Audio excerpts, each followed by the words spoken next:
I call Hana-Rawhiti Maipi-Clarke to make her maiden step.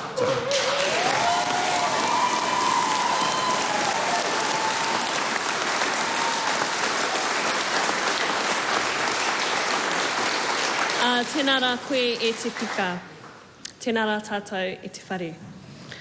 Ka ngau ki mō kau, ka ngau ki tamaki, ka ru te whenua, ka mate te marama, ka taka ngā whetu i te rangi, ka ara wai kato i te rua, au e ha,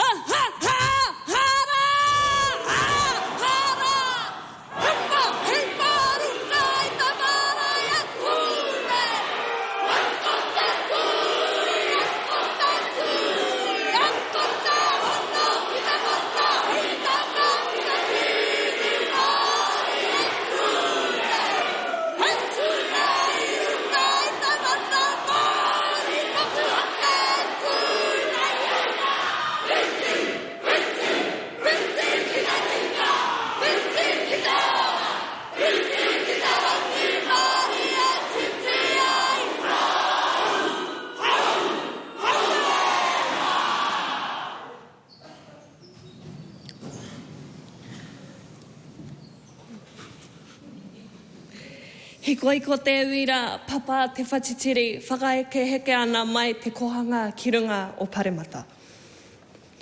Kua rā ke ahau i te papa o te whenua, kua kite ahau i ngā whetu e tūtakitahi ana, ko matari ki te kairuri, ko atitahi kai te taumata o te mangaroa. Ko te atuatu o kupiringa, ka puta, ka ora. He tongi kura nā kingi tāwhiao.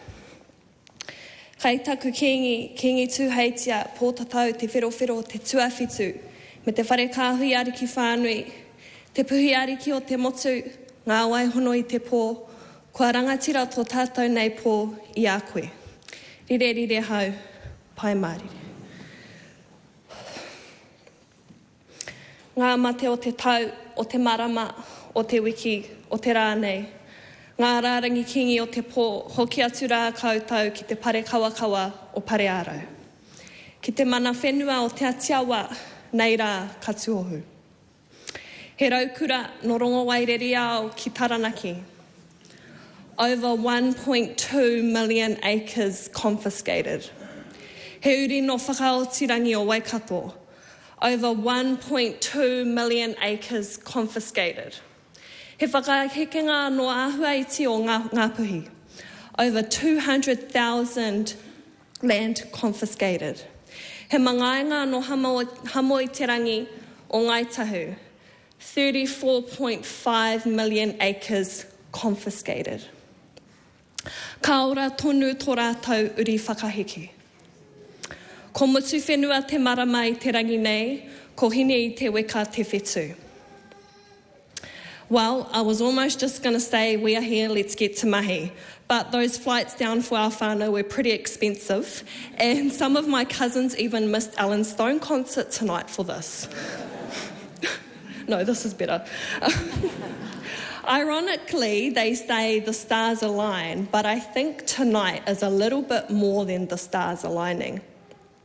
The meteors will shower, the comet, 46P in a full circle moment, will shower tonight across Aotearoa. Last time this meteor showered was in 1972, when Te Petihana was brought to Paremata from our grandparents. Their mokopuna delivers their maiden speech 51 years later.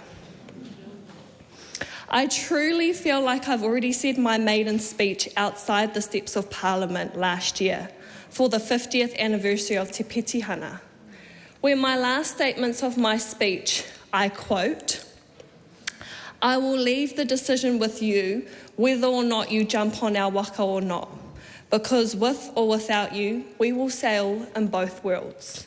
We've come so far, but we've got a long way to go. Let's see what we can do in the next 50 years. And my last question at the time was to Minister Grant Robertson, Aotearoa, te whare Paremata, are you ready? A whole year later, we can say we have made it inside the house. and we have arrived. We are here. We are sailing. We are navigating, just like our ancestors once did.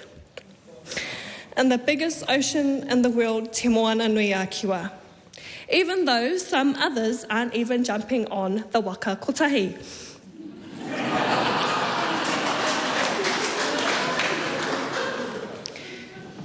Ki te māreikura te wahine iho pū manawa, e nanaia mahuta. E kore e ea te kupu, e kore ngā whakamanawa e oti ki a koe. Nā haura I para tēnei huarahi, nā haura tēnei whare paremata I hamahama, nā haura I ringa raupa ki tō tāua nei iwi. Nei rā tō mokopuna e tuahu ana ki a koe. I was given some advice before making it into Parliament to not take anything personally or it'll eat you up. Well, Mr. Speaker, I can't help but take everything personally that has been said in this chamber. In only a couple of weeks, in only 14 days, this government has attacked my whole world from every corner. Health, taiao, wai, whenua, natural resources, Māori wards, reo, tamariki, and the rights of me and you to be in this country under te tiriti. How can I not take anything personally when it feels like these policies were made about me? E kore rawa au e tuku I te mana kia koutou ki te pehi nei tōku nei ao. Kare au mōhio ki tētahi ao anō. I am not fearful of this place or this debating chamber. Trust me, I've been to marae AGMs all my life. I will not say which marae either. I dedicated my last speech outside of Parliament to my grandparents. I quote, "This is for my Nana Eileen that became in debt with a student loan to learn her reo she once lost. This is for my nanny Ramari that was ashamed as a little girl of her name. This is for my papa Albie that worked in a blue collar all his life to fit in society. This is for my pop that still finds it hard to have confidence to sit on the pie. This is for my Nana Gail in her 70s that spends most nights studying her language and now messages me on Facebook and te reo every chance she gets. This is for my koro taitamu that wanted me to come here with a hammer and red paint." However, this speech today, my maiden speech, is dedicated to all our children that join me from up above. Our wharekura, our kura, to my younger siblings, my goddaughter, my nieces and nephews from up above. No matter what comes out of this government, I will make sure our kids hear us. Never fit in, you are perfect. You are the perfect fit.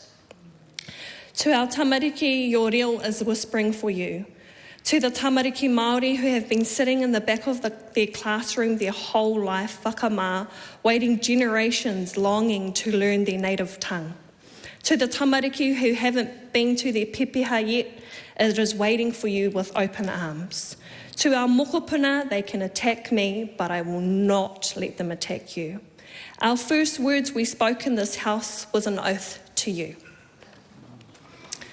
To Hauraki Waikato, I am at your service in and outside of Parliament. I will die for you in these chambers, but I will live for you outside these four walls.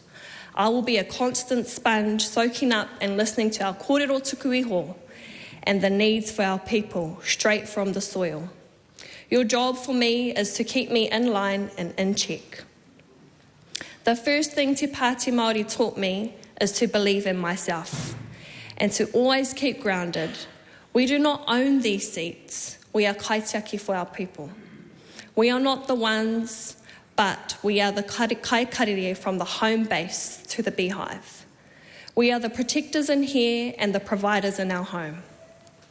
Ki ngā hoa piri o tēnei tauā o Te Pāti Māori, Rāwari te kaiuringi e tū haka nei, whaia debi tō wairua no ngō tupuna a te whiti rawa ko te tohu, Whaia maria mino te wahine a ko reitu reipai, e hao nei tēnei waka no te hiku, takutai ka rongo i tō reo no rātana pā e tioru mai nei ki au. Tākuta tō whakapaukaha ki tēnei tira, meka tō wairua atawhai, koana te ngākau te kiti a koe. I am absolutely privileged to be by your side. At 21 years old, I can definitely say this was not the plan. I was perfectly fine growing my kumara and learning maramataka, but this house kept tampering with things they shouldn't be touching. And that's why I left the mara to come here.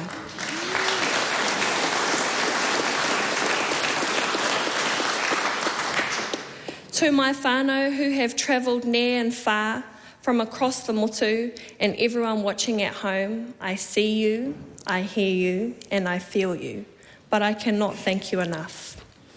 I know they won't like me saying this, but I want to thank all my grandparents, my parents.